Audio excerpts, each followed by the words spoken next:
Tansi, bonjour, and hello. Before we begin, I just want to acknowledge that I'm recording this on Treaty 6 territory, a traditional meeting ground, gathering place, and traveling route to the Cree, Saulteaux, Blackfoot, Métis, Dene, and Nakota Sioux.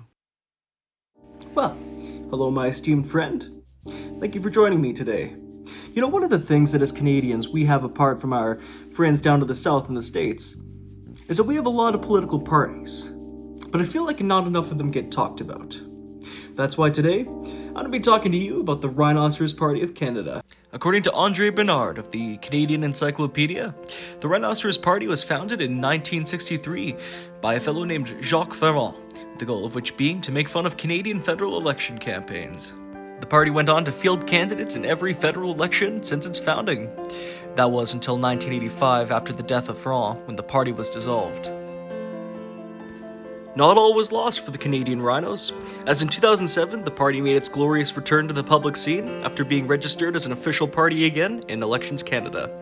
Though the party wouldn't return to the ballot until the federal election of 2015, now under the leadership of Supreme Leader Sebastien Rhino, the party ran on many ambitious promises, such as repealing the law of gravity. The Rhino Party would once again make headlines in the 2019 federal election.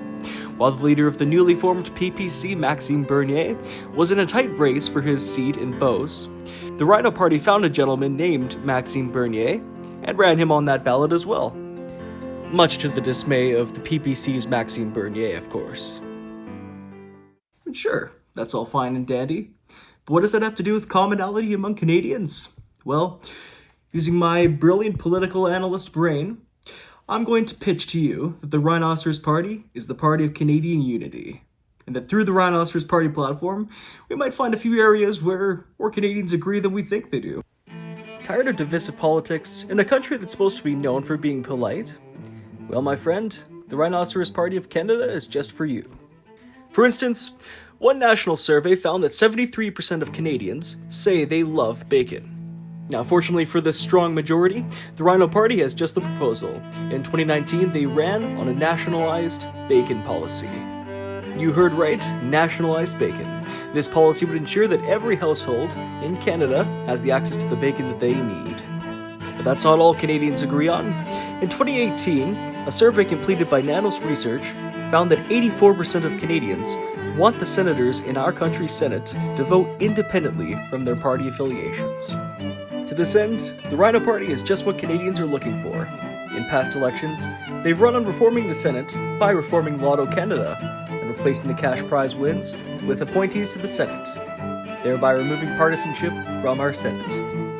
Finally, although Canadians may not always agree with each other on politics, when it comes to their feelings on politicians, according to the Angus Reid Institute, nearly 2/3 of Canadians feel that politicians cannot be trusted.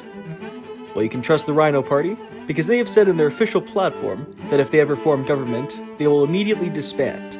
Therefore, you can trust them to not keep their promises. Now sure, we as Canadians may disagree on a lot of policy-related issues. That's just the nature of having a healthy democracy. But it's important to remember that we have a lot more in common than we have apart. And I think by reminding ourselves of similarities of Canadians and not supporters of different political parties, we're going to find we're going to have a much healthier society and a much better political atmosphere. I'm Aim Tiro. Stay warm, stay cool, and stay safe.